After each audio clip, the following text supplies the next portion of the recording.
Alrighty. Hello, everybody. My name is Ryn Luquette, and today I will discuss the second case study.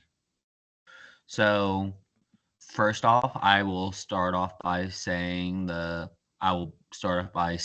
intervention goals in observable and measurable terms, which deals with H1 of the BCBA task list. The first one is by March 2025, the client will follow a visual schedule to complete 5 or more activities with no more than 1 redirection for 3 consecutive therapy sessions.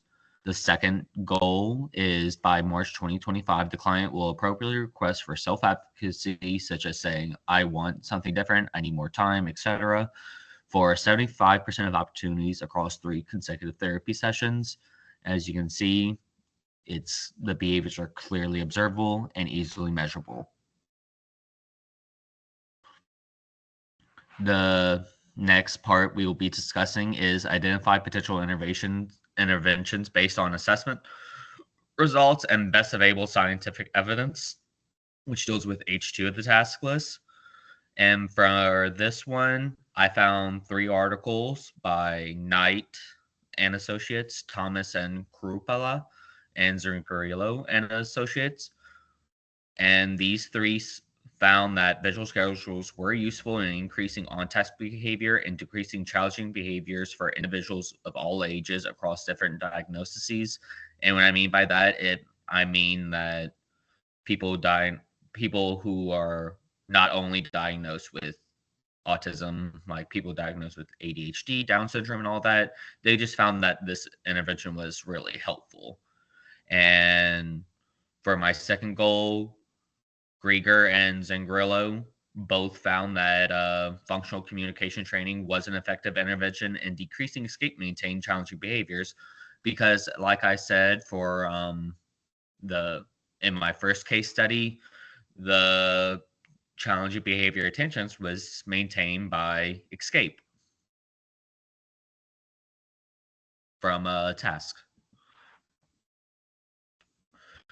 So the next part is recommend intervention goals and strategies based on such factors as client preferences, supporting environments, risk, constraints, and social validity, which deals with H3. So we found that using a visual schedule along with FCT was agreed by the parent since it allows their child to have a more structure in their life and allows them to appropriately communicate what they want. So that deals with the social validity aspect. Parents agree that the child's home and school environment can support a visual schedule, which deals with the supporting environments. The only risk to the intervention that the ABA therapy team could find is the possibility of an extinction first, but all environments are able to handle this possibility. And to help support client preference, the client was allowed to help make the schedule.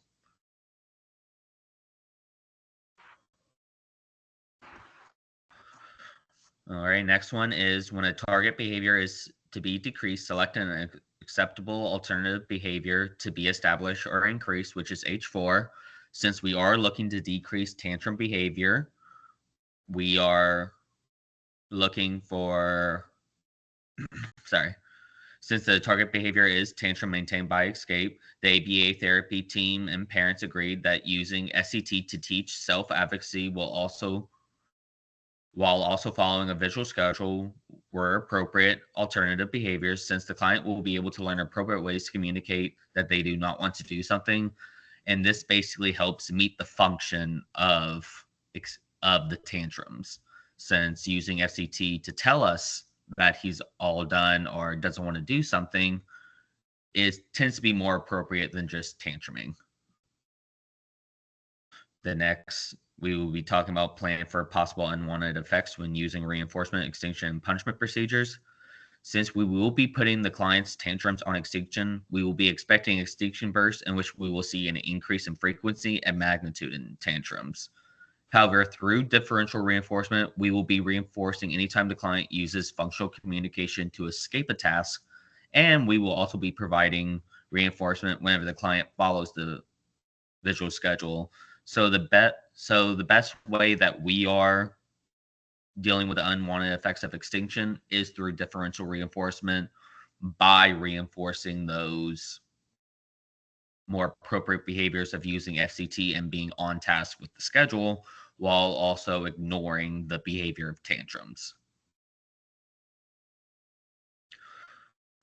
We will next be talking about monitor client progress and treatment integrity.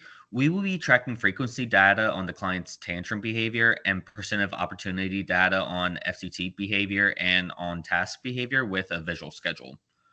The BCBA will take IOA data every week to ensure that there is treatment integrity.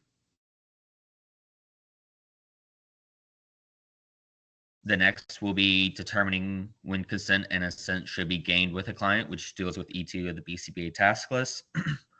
Due to the client being a minor, the client cannot give consent. But consent was given by the client's parents before we introduced the intervention. And that's basically when you should get consent and assent before we even introduce the intervention. The parent or guardian or client needs to give consent.